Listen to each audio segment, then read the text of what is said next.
Ya, selamat malam. Kali ini kita akan ngomongin film seperti Dendam Rindu Harus Dibayar Tuntas. Informasi dia menang di Locarno. Iya, dan mendapat banyak sekali pujian. Ya cuman banyak sih, banget. Ya. Sampai akhirnya lebay. Sampai akhirnya ya banyak dari yang lebay dan berlebihan. Iya sih. Sampai kita melupakan untuk membicarakan apa sih filmnya tuh apa gitu. Iya. Oke, jadi kayak kita itu tidak menonton film, tapi kita terlalu nyaring berita-beritanya aja. Noise itu. Iya, sebelum sampai di sana, iya, kita ngomongin filmnya dulu aja. Iya, oke. Menurutmu?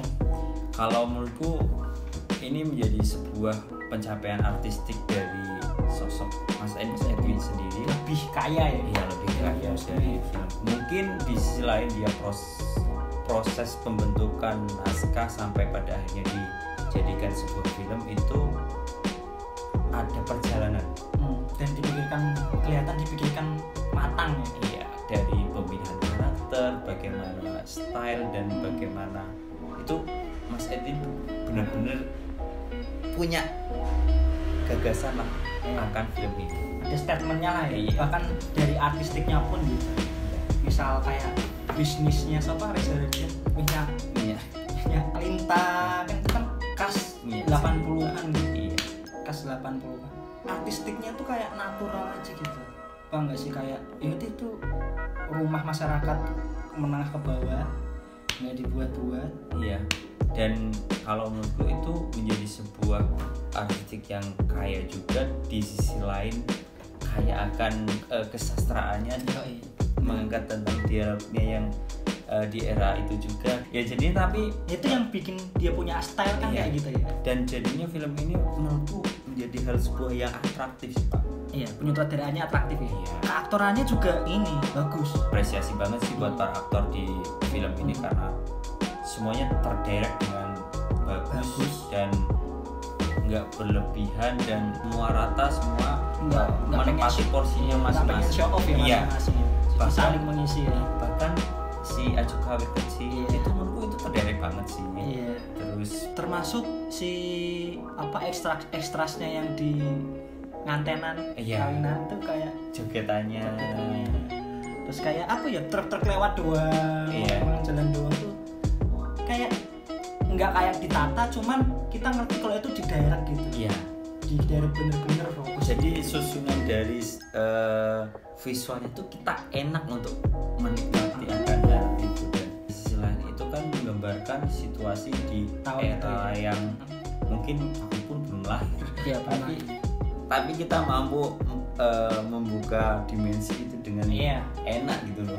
Dan ini nunjukin tahunnya itu juga gak sembarangan gitu, dari pemilihan dialognya, bahasanya, pakai kau kayak gitu kan. Terus ada dialog yang kamu boleh manggil aku kamu gitu. Itu kan dialog kayak gitu aja kayak lucunya tuh lucu ini loh, lucu musik gitu. Simple itu simple tapi asik lucu gitu loh. Tapi di sisi lain semua pencapaian artistik dan keaktoran yang tergarap dengan rapi, kalau menurutmu sendiri hal yang sangat berlebihan di film ini apa?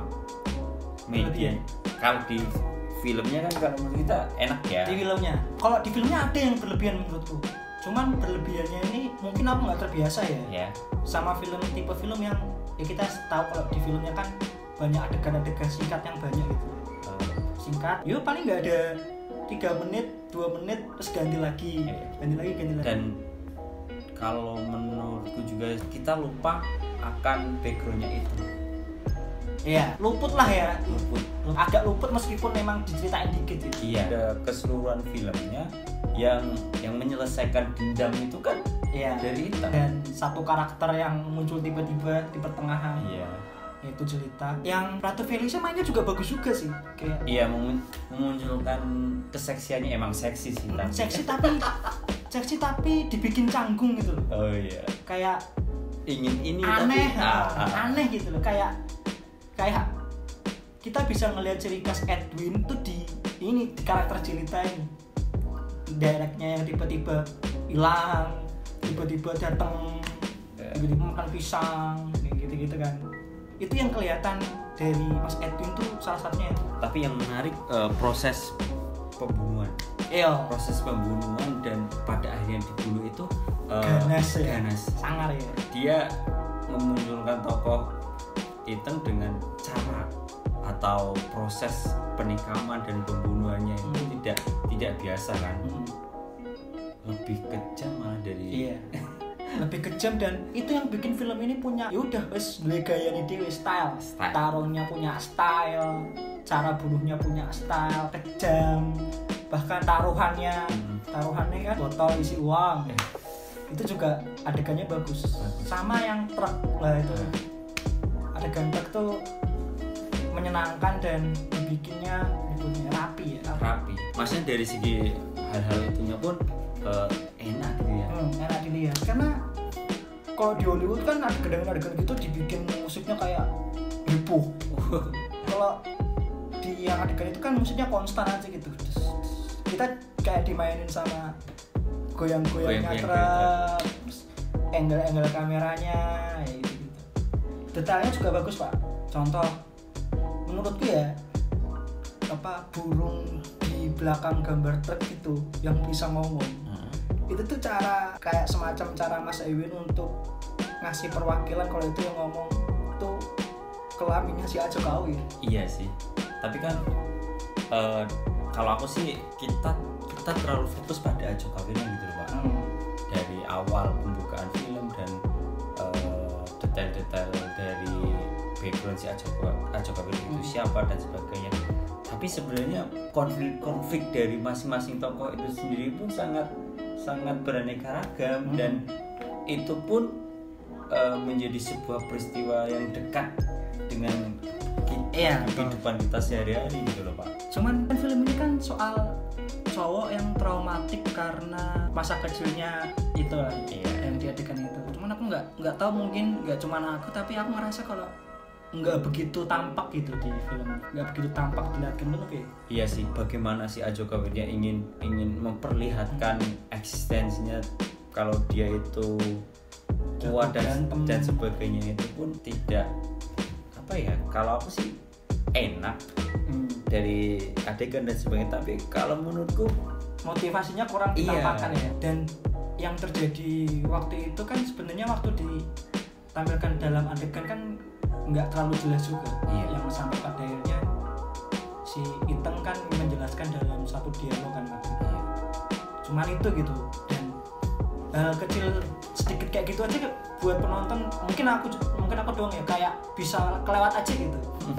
Kayak mikir ini tadi apa ya kayak gitu. Cuman harus diakuin film ini nggak celahnya tuh bukan ada di filmnya terbebani ya. Ya terbebani oleh mungkin karena dia menang di Locarno. Terbebani nama Locarno. Dan juga kalau menurutku sih yang lebay para penonton atau yang mereview dari film ini sampai dan berlebihan ya. Sampai memberi skor maksimal banget dan sebagainya karena menurutku pribadi pencapaian artistik keren, tapi nggak harus itu sih kalau menurutku ya.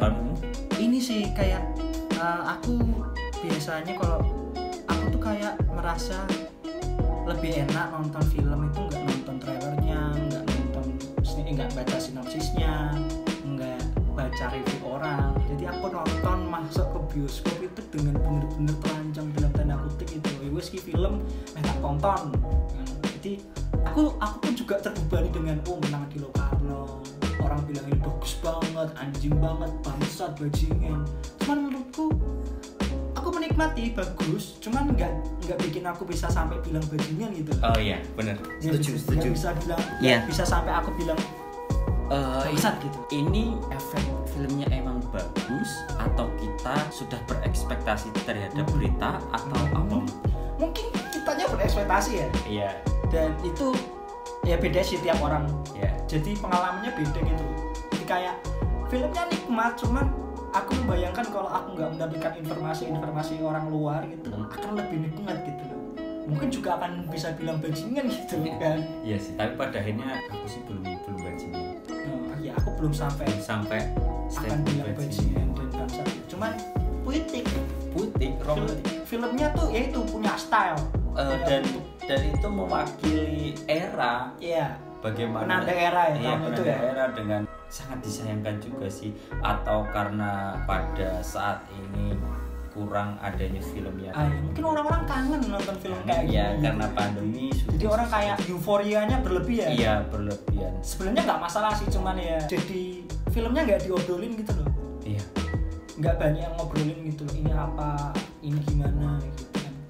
Dan salah satunya adalah kalau aku melihat di film-film Mas Edwin, Aruna, Posesif, Babi Buta, itu tuh ada tampak kayak apa ya, kecanggungannya Mas Edwin gitu loh, nggak lost gitu loh, nggak bebas gitu loh.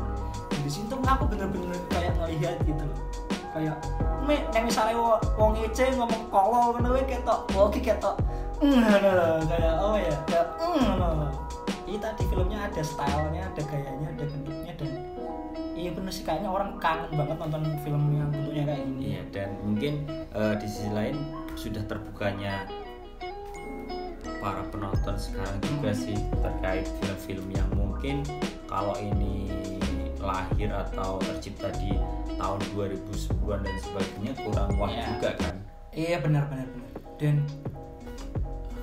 apa novelnya itu kan udah bagus juga ya. Ceritanya kan udah, siapa yang nggak kenal Eka Kurniawan itu. Aku ngerasa Mas Edwin nggak terbuai sama cerita besar itu, cerita bagus itu. Jadi dia apa ya, dendam dia itu ada di penyutradaraannya gitu. Dia menaruh dendam itu di penyutradaraannya karena dia tahu kalau ceritanya udah mumpuni gitu. Iya. Nggak perlu udah kuat dari iya. ide ceritanya.